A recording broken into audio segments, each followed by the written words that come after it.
Oi, preciosidade do Senhor, seja muito bem-vindo ao nosso canal.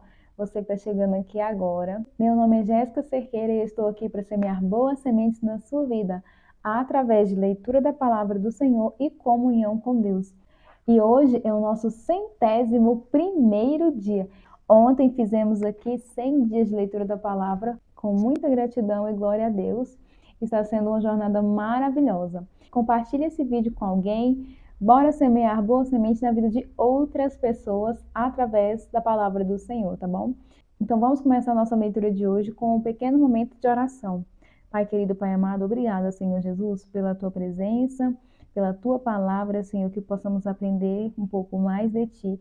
Não só eu como leitor, mas também, Senhor, essa pessoa como ouvinte que está me acompanhando em qualquer lugar que ela estiver. Deus, vai de encontro com a sua vida. Dá a ela força, Senhor Jesus, graça e entendimento. É que eu te peço, Senhor, abençoe a nossa semana hoje. Abençoe, Senhor, a nossa semana, que seja uma semana extraordinária, Senhor. É que eu te peço em nome de Jesus. Amém. Então, bora para a nossa leitura de hoje. E ontem nós começamos um livro novo, o livro de Josué. E hoje vamos ler Josué capítulo 3 ao capítulo 4, versículo 24.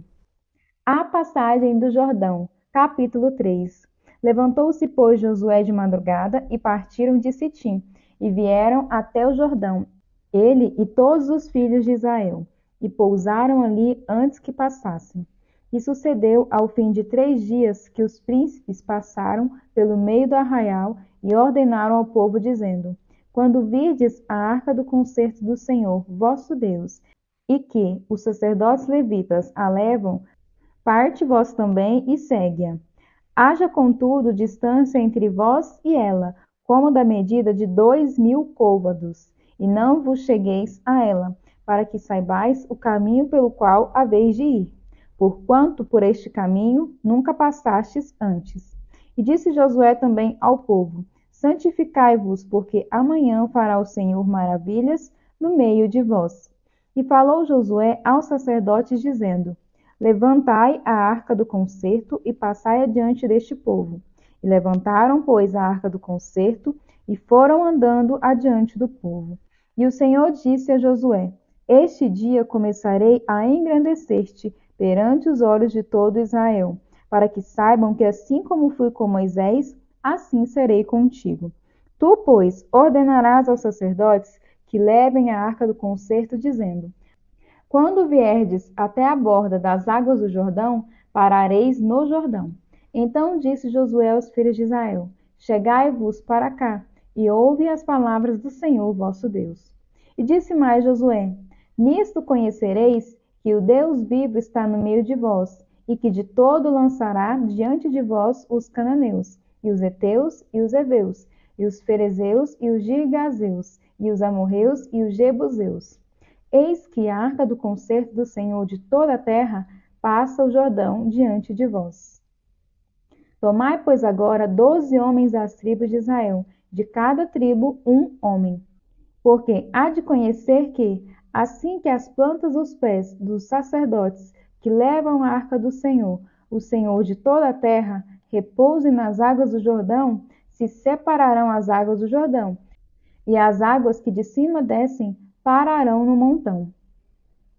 E aconteceu que, partindo o povo das suas tendas para passar o Jordão, levavam os sacerdotes a arca do concerto diante do povo. E quando os que levavam a arca chegaram até o Jordão, e os pés dos sacerdotes que levavam a arca se molharam na borda das águas, porque o Jordão transbordava sobre todas as suas ribanceiras todos os dias da sega, pararam-se as águas que vinham de cima.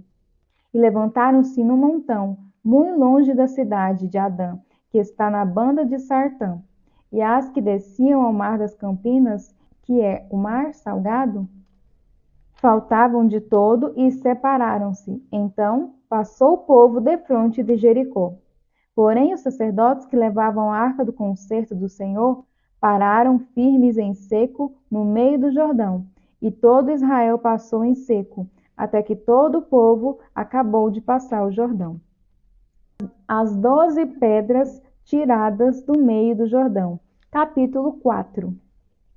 E sucedeu, pois, que, acabando todo o povo de passar o Jordão, falou o Senhor a Josué, dizendo: Tomai do povo 12 homens, de cada tribo um homem, e mandai-lhes, dizendo: Tomai daqui, do meio do Jordão, do lugar do assento dos pés dos sacerdotes, 12 pedras, e levai-as convosco à outra banda, e depositai-as no alojamento em que haveis de passar essa noite.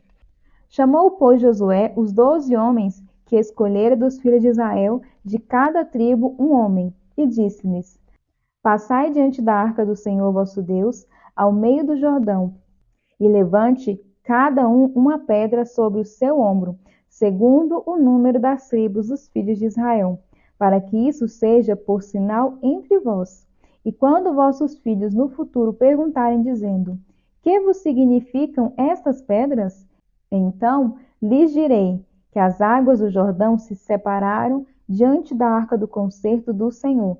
Passando ela pelo Jordão, separaram-se as águas do Jordão. Assim que essas pedras serão para sempre por memorial aos filhos de Israel. Fizeram, pois, os filhos de Israel como Josué tinha ordenado, e levantaram 12 pedras do meio do Jordão, como o Senhor dissera a Josué, segundo o número das tribos dos filhos de Israel, e levaram-na consigo ao alojamento, e as depositaram ali. E levantou Josué também 12 pedras no meio do Jordão, no lugar do assento dos pés dos sacerdotes, que levavam a arca do concerto, e ali estão até o dia de hoje. Pararam, pois, os sacerdotes que levavam a arca no meio do Jordão em pé, até que se cumpriu tudo quanto o Senhor a Josué mandara dizer ao povo, conforme tudo quanto Moisés tinha ordenado a Josué. E apressou-se o povo e passou.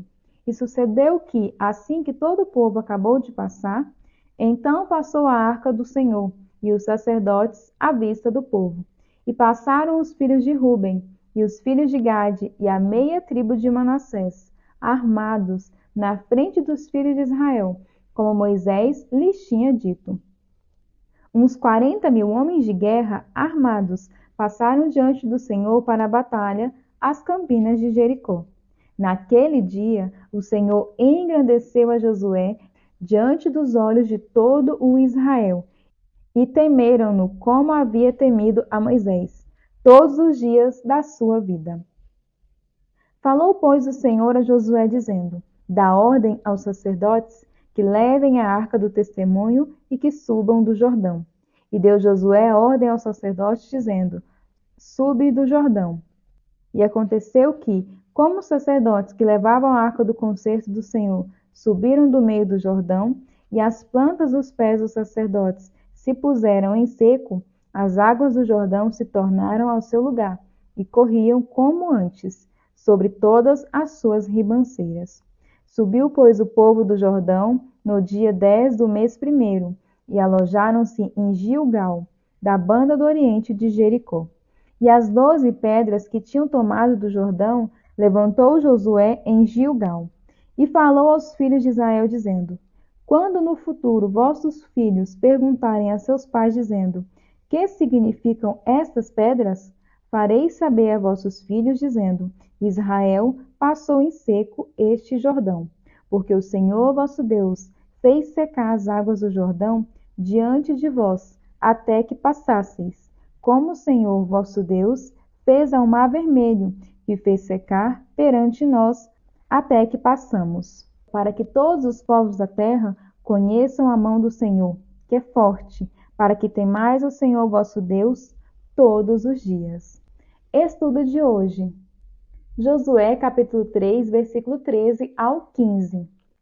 Os israelitas estavam ansiosos para entrar na terra prometida, conquistar suas nações e viver pacificamente. Mas, primeiro, eles precisavam cruzar o Rio Jordão, em época de cheia. Deus deu-lhes instruções específicas. Para atravessar, os sacerdotes deveriam pisar na água. Mas e se os sacerdotes ficassem com medo e recusassem a dar o primeiro passo? Mas eles não tinham medo e não recusaram. Após seguir Deus por todo o deserto por 40 anos, o povo finalmente confiava em suas promessas e obedecia ao seu mandado. Muito depois, Deus daria essa palavra a Israel: quando passares pelas águas, estarei contigo, e quando pelos rios, eles não te submergirão. Em Isaías capítulo 43, versículo 2. Para a vantagem de Israel, os sacerdotes pisaram no Rio Jordão antes que Deus fizesse essa promessa a eles. Geralmente, o Senhor não nos mostra a solução para os nossos problemas até que confiemos nele e obedeçamos ao que ele ordenou para fazer. Mesmo quando não somos capazes de ver o resultado, podemos confiar em seu caráter. Os sacerdotes confiaram nas garantias de Deus, porque confiavam nele. Devemos procurar o mesmo tipo de confiança. E sempre que você atravessar um rio, lembre-se de como Deus mostrou ser fiel com você. Lucas capítulo 14, versículos 7 ao 35. Quando notou como os convidados escolhiam os lugares de honra à mesa, Jesus lhes contou esta parábola.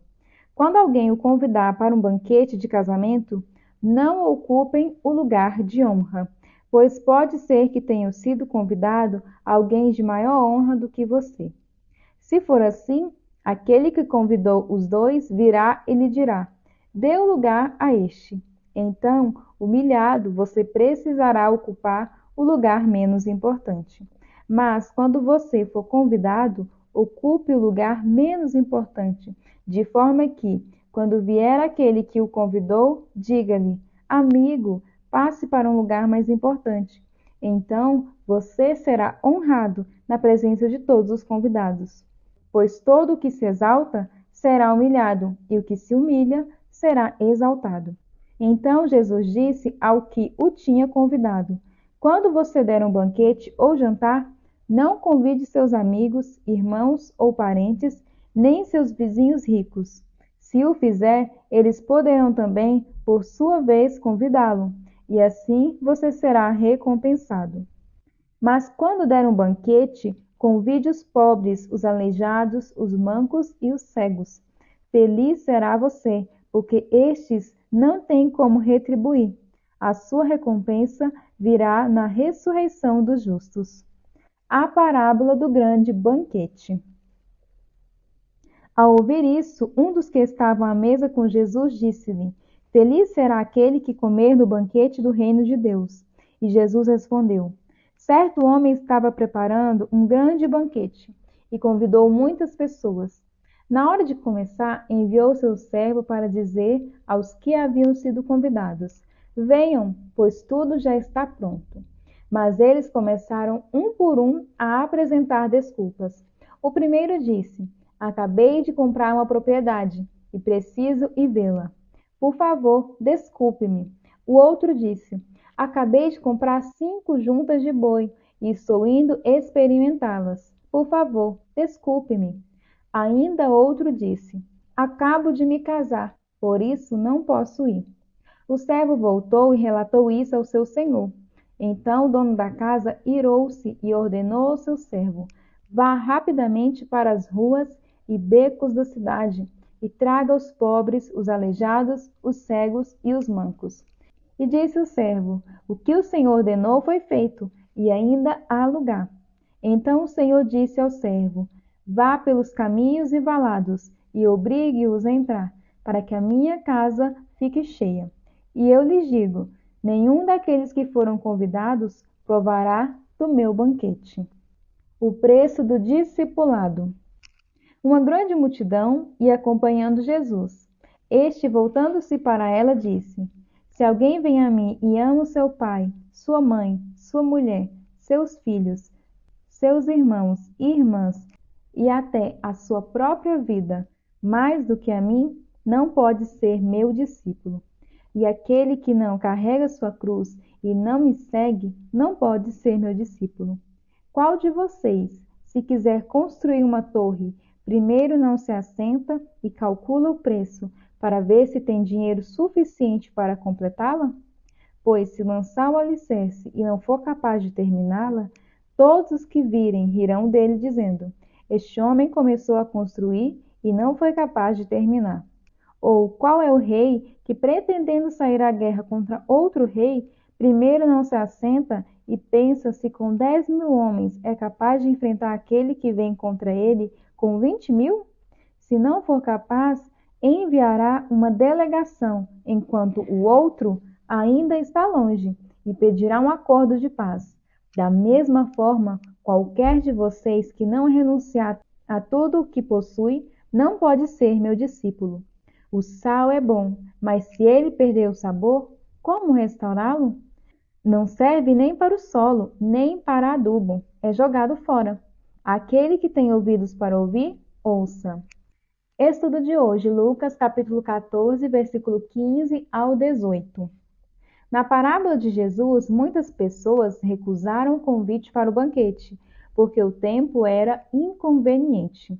O costume judeu era o de enviar 2 convites para uma festa. O primeiro para anunciar o evento e o segundo para dizer aos convidados que tudo estava pronto. Os convidados na parábola insultaram o anfitrião ao darem desculpas quando este emitiu o segundo convite. O primeiro convite de Deus foi aos judeus por intermédio de Moisés e dos profetas, em Lucas capítulo 16, versículo 16.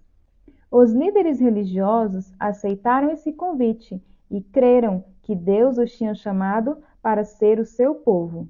Quando Jesus veio, ele anunciou que tudo estava pronto. Entretanto, o povo judeu e os seus líderes insultaram a Deus com as suas desculpas e rejeição ao seu filho. Como o mestre expandiu seu convite a todos, em Lucas capítulo 14, versículo 23, o convite de Deus foi estendido a todo o mundo. Jesus anunciou que o reino de Deus tinha chegado e que estava pronto para eles. Somos os recebedores dessas boas novas, mas se não tivermos cuidado, desculpas razoáveis poderão nos distrair. Deveres profissionais, responsabilidades familiares, necessidades financeiras. Mas, ainda assim, o convite de Deus é mais importante do que as preocupações de hoje. Não deixe que elas impeçam você de aceitar o convite aberto de Deus. Orando salmos. Peça que Deus faça seu rosto resplandecer sobre o seu povo e que a sua presença e graça restaure seu povo. Salmo capítulo 80, versículo 1 ao 19. O salmista suplica a Deus que livre sua vinha dos que a destroem. Capítulo 80. Ó pastor de Israel, dá ouvidos, tu que guias a José como a um rebanho, que te assenta entre os querubins e resplandece. Perante Efraim, Benjamim e Manassés, desperta o teu poder e vem salvar-nos. Faze-nos voltar, ó Deus, faze resplandecer o teu rosto e seremos salvos. Ó Senhor, Deus dos exércitos, até quando te indignarás contra a oração do teu povo? Tu os sustentas com pão de lágrimas e lhes dás a beber lágrimas em abundância. Tu nos pões por objeto de contentação entre os nossos vizinhos, e os nossos inimigos zombam de nós entre si. Faze-nos voltar, ó Deus dos exércitos, faze resplandecer o teu rosto e seremos salvos. Trouxeste uma vinha do Egito, lançaste fora todas as nações e a plantaste. Preparaste-lhe lugar e fizeste com que ela aprofundasse raízes, e assim encheu a terra. Os montes cobriram-se com a sua sombra, e como os cedros de Deus se tornaram os seus ramos. Ela estendeu a sua ramagem até ao mar, e os seus ramos até o rio. Por que quebrastes, então, os seus valados, de modo que todos os que passam por ela a vindimam? O javali da selva a devasta, e as feras do campo a devoram. Ó Deus dos exércitos, volta-te, nós te rogamos. Atende dos céus, e vê e visita esta vinha, e a videira que a tua destra plantou. e o sarmento que fortificaste para ti. Está queimada pelo fogo, está cortada, pereceu pela repreensão da tua face. Seja a tua mão sobre o varão da tua destra, sobre o filho do homem que fortificaste para ti. Deste modo, não nos iremos de após de ti. Guarda-nos em vida e invocaremos o teu nome. Faze-nos voltar, Senhor, Deus dos exércitos, faze resplandecer o teu rosto, e seremos salvos. Provérbios capítulo 12, versículo 27 e 28. O preguiçoso não aproveita a sua caça, mas o diligente dá valor aos seus bens. No caminho da justiça está a vida. Essa é a vereda que nos preserva da morte. E essa foi mais uma leitura do dia de hoje. Eu espero você aqui amanhã. Lembre-se de semear boas sementes, curtindo e compartilhando esse vídeo com uma outra pessoa. Que Deus abençoe sua manhã, sua tarde e sua noite. Até amanhã. Tchau!